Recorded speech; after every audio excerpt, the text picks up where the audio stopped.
Tonight, extremely traumatic. Residents in the tiny town of Port Neal left stunned as more details come to light after a man was found dead inside a caravan. And standing firm, Port Augusta's alcohol restrictions to stay in place for the foreseeable future. From our 7 Spencer Gulf Studios, your nightly news with Madeline Kerr begins now. Good evening, thanks for joining us. A usually sleepy town about an hour north of Port Lincoln has been turned upside down after a 66-year-old man was found dead under suspicious circumstances inside his own home at Port Neal. Tonight, police are remaining tight-lipped as they try to piece together what led to the local man's alleged murder. Reporter Henry Millick filed this report from the scene. The small seaside town here in Port Neal has been shaken up over the weekend, with police charging a 28-year-old local man for murder. Around 4:40 on Saturday afternoon, Tumby Bay police were called to a property in Port Neal to check on a man's welfare. Here, just a few kilometres out of town, emergency crews found the body of 66-year-old Gary Robertson dead inside a caravan. It's alleged Mr Robertson was killed sometime between last Wednesday and Saturday afternoon. Forensic and major crime investigators called in to begin the investigation. Police and South Australian Ambulance attended that location and we found a deceased male who's aged 66 years. Port Lincoln CIB have attended that location late yesterday and that death has been determined to be suspicious. As the investigation got underway, police arrested 28-year-old local man John Griffin in a Port Neal paddock. The accused appeared in Adelaide Magistrates Court today via video link from his cell in Port Lincoln. Griffin did not apply for bail, with the matter adjourned until December 14, where proceedings will be held in Port Augusta Magistrates Court. Police are yet to reveal how Mr Robertson was killed or the motive. Henry Millick, 7 Spencer Gulf News. Henry Millick reporting there from Port Neal. The road death toll on South Australian roads has once again increased after a fatal crash at Lochiel over the weekend. The driver and sole occupant, a 46-year-old Risdon Park man, sadly died at the scene. At about 11:30 yesterday morning, police and emergency services were called to the Augusta highway at the intersection of Diagonal Road after reports came in that a Toyota station wagon had left the road and crashed into a tree. The Augusta highway was closed between Blythe and Barunga as major crash investigators attended the scene to determine the cause of the horrific crash, resulting in a huge hold-up for trucks trying to pass through the thoroughfare. The highway has since reopened. The Lochiel crash comes just days after another fatal crash along the Augusta highway, where a 79-year-old woman's car collided with a road train. The man's death takes the number of lives lost this year on South Australian roads to 51, compared with 66 at the same time last year. Annabelle Francis, 7 Spencer Gulf News. A 29-year-old woman will face court in Port Pirie after allegedly leading police on a pursuit over the weekend. Officers will allege the local woman failed to pull over when asked to along R.M. Williams Way in Jamestown on Saturday afternoon. Instead of stopping to address the alleged traffic offences, the driver took off and drove to a nearby house, where police followed her to and arrested her. Police have since charged the woman with engaging in a police pursuit, aggravated driving without due care and driving unlicensed. Police will also allege the woman returned a positive drug driving sample, which will be further forensically analysed. As well as the court date, her car has been impounded for the next 28 days. Port Augusta's alcohol restrictions will be extended from November as the city tries to combat antisocial behaviour and alcohol abuse. The Liquor Commissioner says the restrictions are working, as does the state government, but admits there have been disruptions for locals. The liquor restrictions were imposed across Port Augusta back in February as a way to curb alcohol abuse and antisocial behaviour. The bad behaviour stemming from an influx of people unable to return home due to lockdowns. Now Liquor and Gaming Commissioner Dini Sulio has extended the ban once again. So from 1st of November, everyone and anyone who purchases alcohol in the bottle shops in Port Augusta will have to present a form of identification, whether that's a licence or a proof of age card or some other identification. Member for Stewart Jeff Brock backs the extension. We need to address the health and well-being of the community here, and specifically the younger ones in particular. I hear lots of reports of people maybe having a little bit too much to drink and things like that. It is an inconvenience to the general public, but we need to do that. The Commissioner admits the blanket restrictions are blunt, but argues the results are positive for the city. There's an opportunity for the community to do their bit to try and address some of those harms and try and reduce the impact of alcohol that's consumed in significant quantities. Then we're suggesting that everyone can do their bit and hopefully we'll see an improvement in the lives of individuals. The ban will be in place for at least 12 months with periodic reviews. Daniel Pizarro, 7 Spencer Golf News. Still to come tonight, millions of dollars in grant money set aside to help green up a Spencer Gulf city. And over 100 classic and restored cars go on show in Whyalla.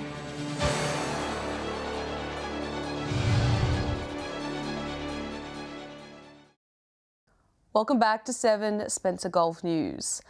As the duplication of Port Augusta's Joy Baluch AM Bridge continues, so has the amount of congestion building up in Port Augusta West. The temporary closure of Mildred Street on a daily basis has seen an increase in traffic forced to make detours around the Augusta Highway. Authorities say the Port Augusta West roadworks will continue for several more weeks with no fixed end date in mind. Big things are happening in Port Pirie, with the Department for Environment and Water announcing a $5.7 million grant program to help green up the coastal city.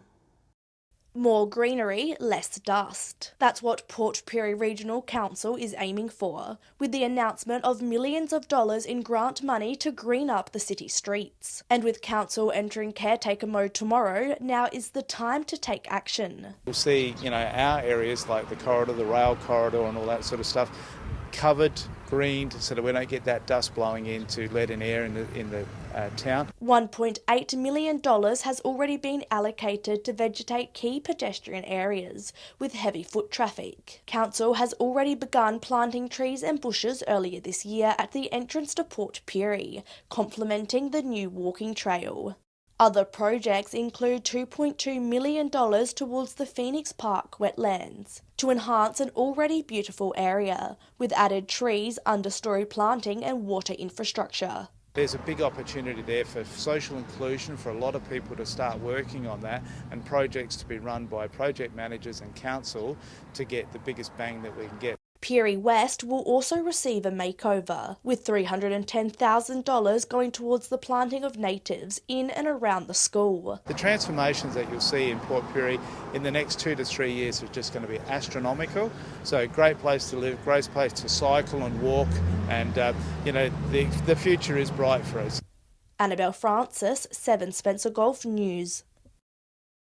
For many dads, there's no better way to celebrate Father's Day than a family fun day out surrounded by cars.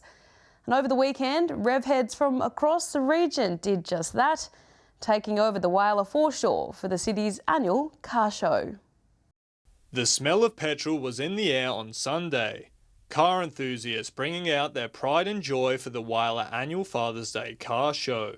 Ford Model Ts, classic Corvettes and souped-up Mustangs, just some of the cars on display. The Father's Day event, a blast from the past, with kids hopping into the back seats of cars built more than a century ago. Well, it's a 1913 T model. It's 109 years old now.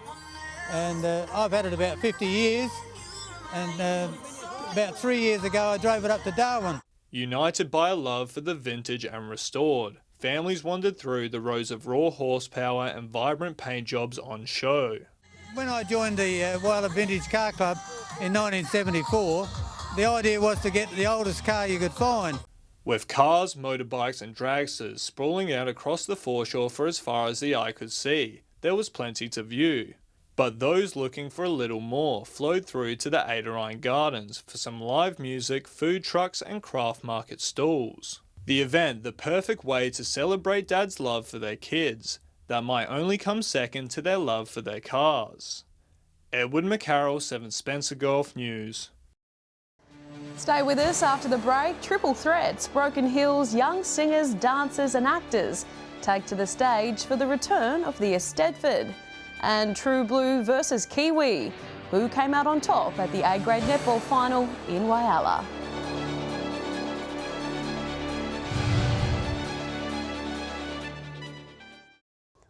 Welcome back to 7 Spencer Golf News this Monday.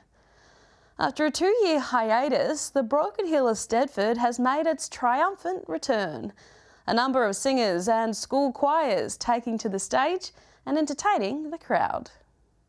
It was a welcome return for one of the Silver City's most beloved festivals, the Eisteddfod. Starting on Saturday with the instrumental performances, Sunday saw a number of talented locals singing some classics, along with a few modern favourites. Really good. It's lovely to see all the kids and adults participating and enjoying themselves. Today was one of the more popular days of the event, with students performing in front of proud parents and guardians, with Morgan Street Public taking out the infant category. We've had the infants choirs so far. That's kindergarten to year 2, and soon we'll be having the year 3 to year 6 choirs. Organisers aren't the only ones happy to have the Eisteddfod back. Teachers are pleased to have their students performing once again. It's great to give our students the opportunity to perform, to build their confidence.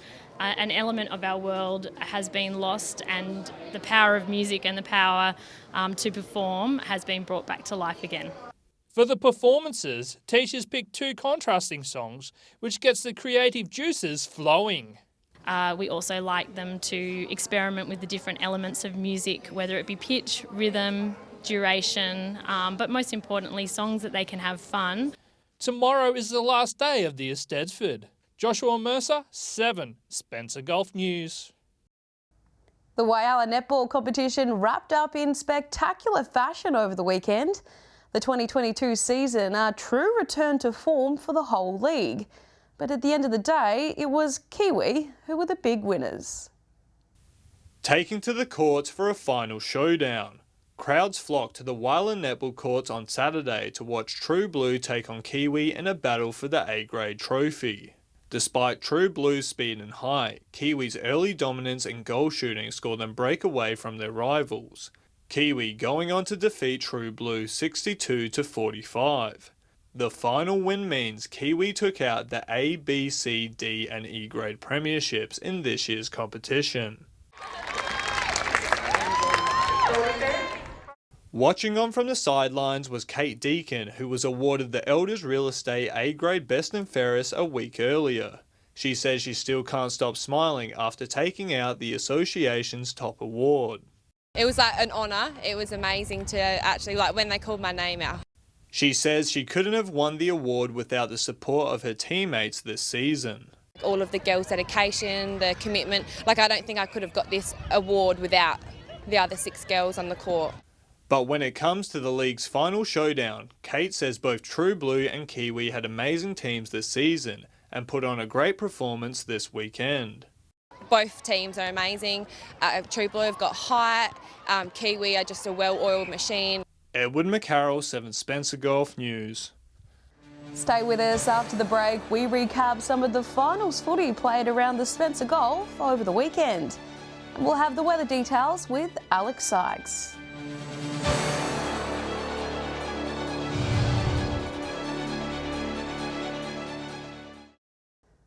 Welcome back to 7 Spencer Golf News. AFL Broken Hill has wrapped up its 2022 season by crowning South Broken Hill the premiers. The Kangaroos made sure that there was no fairy tale ending for their opponents, Central. Our reporter Joshua Mercer has more. After not winning a game in 2021, Central made it all the way to this year's grand final. Unfortunately, they came up against the league's most dominant side in South. The Magpies did well to keep pace with the favourites early, behind by just 8 points at quarter time. However, South soon kicked into gear and the lead blew out. Central finished the game kicking a few goals in a row. But for this season, it just wasn't meant to be. Cody Shawn having a good game, booting 7 goals. South's big man Dylan Brown, one of 8 goal kickers for the Kangaroos, was named player of the final. The win showed South's dominance in the league. The last time they lost the grand final was to North Broken Hill in 2016. For Central, James McClure and Nicholas Devoy were the best players. It wasn't all bad news for Central on grand final day, as the women's team defeated Souths 4-4-28 to 0-2-2. Best on ground went to South's Abby Stevens, who had a great game, but unfortunately couldn't steer her side to victory. Moving over to Port Lincoln now, and Marble Range have defeated Tasman Roosters 10-5-65 to 3-9-27. The minor premiers went undefeated throughout the regular season and have booked their spot in the grand final. The Roosters are not out of it though. They get a second chance when they take on Lincoln South this weekend. Looking at the Spencer Golf League, and Proprietary Risdon are also grand final bound. They defeated Solomon Town 13-13-91 to 8-8-56. Jordan Fuller and Dylan Aldridge were the stars of Prop Risdon, kicking 2 goals each. Solomon Town were best served by Caleb Head, Nick Redmond and Corey Davey.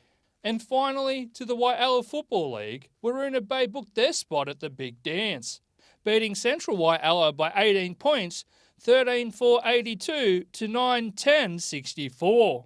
Central Waiala do get a second chance, but they will have to get past Rapina, who downed West Waiala in a close game, 11-10-76 to 11-6-72. Be sure to join us tomorrow night as we give you the rest of the weekend sports results. Plenty more action to come over the next few weeks, that's for sure. Time now to take a look at what's happening in the weather with Alex Sykes. Alex, it was a cold start in some places this morning. Good evening, Maddie. Yes, that's right. We've certainly woken up to warmer conditions. One of the particularly cold areas was Snowtown, getting down to 1.6 degrees this morning, with the feels like dipping into the minuses. Elsewhere, Port Augusta reached 23 degrees this afternoon, 18 over the border in Broken Hill. Pretty average day in Adelaide, reaching just 15 degrees. Looking more broadly at today's weather map now, Woodna reached 21.9 degrees around 3:15, 20 the top in Port Pirie, 18 in Whyalla, while Kadina topped 17 degrees. Taking a look at the satellite image now, a high pressure system centred well south of the state will move slowly eastwards to be centred near Tasmania late tomorrow. A low pressure system will develop southwest of the Bight on Wednesday and will extend a trough over the west of South Australia. This system will move eastwards, with the trough expected to move into eastern parts of the state by early Thursday. Moving on to tomorrow's weather outlook now, and we'll start with the Gulf waters. East to northeasterly winds tending 10 to 15 knots, reaching up to 20 knots south of Cal to Wallaroo in the morning and again in the evening. Seas will be around 1 metre on Tuesday and south to southwesterly swell below a metre. Mostly sunny and 19 in Port Lincoln tomorrow, down to 8 degrees tonight. Sunny and set to reach a top of 22 in Cleve. Possible showers in Woodna, but it won't be cold, heading for a top of 24 tomorrow. Blue skies in Whyalla, 23 tomorrow after a low of 5 degrees overnight. 26 degrees and sunny in Port Augusta. 5 degrees in Kadina tonight before warming up to 20 tomorrow with sunny conditions expected. Port Pirie won't be missing out on the sunshine, 23 degrees and sunny. Clare will get some sun as well, heading for a very respectable top of 19 degrees. And Broken Hill will be sunny with some light winds between 5 and 21 degrees. Taking a look further through the week now, stormy conditions have been forecast for Wednesday. Hot and rainy in Port Augusta, 23 degrees there. 22 in Port Pirie, 21 in Whyalla. No storms predicted to form around Port Lincoln, Adelaide or Broken Hill at this stage, but there's still time for that to change. Moving on to Thursday's outlook now, we'll see a drop in temperatures across the board, with the rain set to continue into Thursday. 17 in Port Lincoln and Woodna, 18 in Whyalla and Port Pirie, 19 in Port Augusta. And finally, taking our first look at Friday's forecast, Whyalla, Cooperpedy and Broken Hill are the only centres on our map with no rain forecast at all. 17 degrees in Port Pirie and Woodna, 16 in Port Lincoln, Kadina and over in the capital. And Maddie, just a reminder to be mindful in the sun tomorrow, with the UV index will be moderate in most places, with the peak hours between 9:50 and 2:40. And that's all the weather from me for tonight. It's back to you. Thanks for that, Alex. And that's the local news this Monday. I'm Madeline Kerr. From all of us here, thanks for joining us. I'll have updates a little later, but until then, enjoy your evening. Good night.